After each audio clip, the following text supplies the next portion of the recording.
गुरु तेग बहादुर जी और असम के काले जादूगर। बहुत समय पहले असम के धुंधले वनों में कुछ काले जादूगर रहते थे। वे काले वस्त्र पहनते, अजीब मंत्र फुसफुसाते और स्वयं को धरती का सबसे शक्तिशाली व्यक्ति मानते थे। लेकिन उन्होंने कभी किसी ऐसे व्यक्ति से भेंट नहीं की थी जैसे गुरु तेग बहादुर जी, जो सिखों के 9वें गुरु थे। गुरु जी शांति से वहां पहुंचे, धीमे कदमों से चलते हुए चेहरे पर मधुर मुस्कान लिए। उनके पास न कोई हथियार था, न कोई मंत्रोच्चारण। वे बस एक पेड़ के नीचे बैठ गए और प्रेम, साहस तथा सत्य की बातें करने लगे। लोग उनकी कोमल वाणी और तेजस्वी उपस्थिति से आकर्षित होकर उनके चारों ओर एकत्र होने लगे। काले जादूगर ईर्ष्या से भर उठे। यह आदमी कौन है? वे फुफकारे। आओ इसे अपनी शक्ति दिखाएं। सबसे पहले उन्होंने डरावने मायाजाल रचकर गुरुजी को भयभीत करने की कोशिश की, पर गुरुजी तनिक भी नहीं डरे। फिर उन्होंने ध्यानमग्न गुरुजी पर एक विशाल पत्थर फेंका। पत्थर हवा में उड़ा, पर अचानक रुक गया और जैसे चोट करना भूल गया हो, वैसे ही धीरे से जमीन पर गिर पड़ा।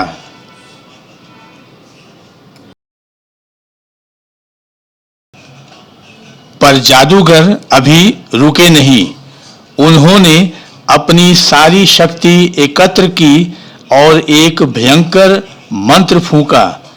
भयानक गर्जना के साथ एक विशाल पीपल का वृक्ष उखड़ गया। उसकी जड़ें मरोड़ खा रही थी, शाखाएं झूम रही थी और वह गुरुजी की ओर उछाल दिया गया। गांव वाले भय से कांप उठे। धरती हिलने लगी, पर गुरुजी स्थिर बैठे रहे, नेत्र बंद, हृदय शांत। जैसे ही वृक्ष उनके समीप पहुंचा, एक चमत्कार घटा। पीपल का वृक्ष धीरे धीरे रुक गया। उसकी शाखाएं कोमल हो गईं और गिरने के बजाय वह श्रद्धा से झुक गया, मानो गुरुजी को प्रणाम कर रहा हो। फिर वह शांति से धरती पर लेट गया।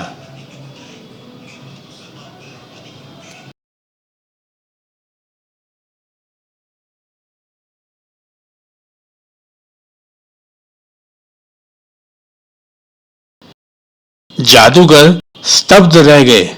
उनका सबसे शक्तिशाली जादू विफल हो गया था।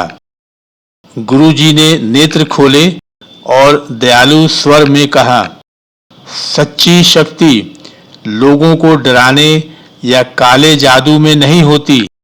वह सत्य, प्रेम और विनम्रता में बसती है। जादूगरों के हृदय बदल गए। वे घुटनों के बल गिर पड़े और क्षमा मांगी। गुरुजी ने मुस्कुराकर उन्हें क्षमा कर दिया और उन्हें काला जादू छोड़कर अच्छाई का मार्ग अपनाने की सलाह दी। उस दिन से जादूगरों ने अपने बुरे कर्म त्याग दिए और भलाई और नेकी का जीवन अपना लिया।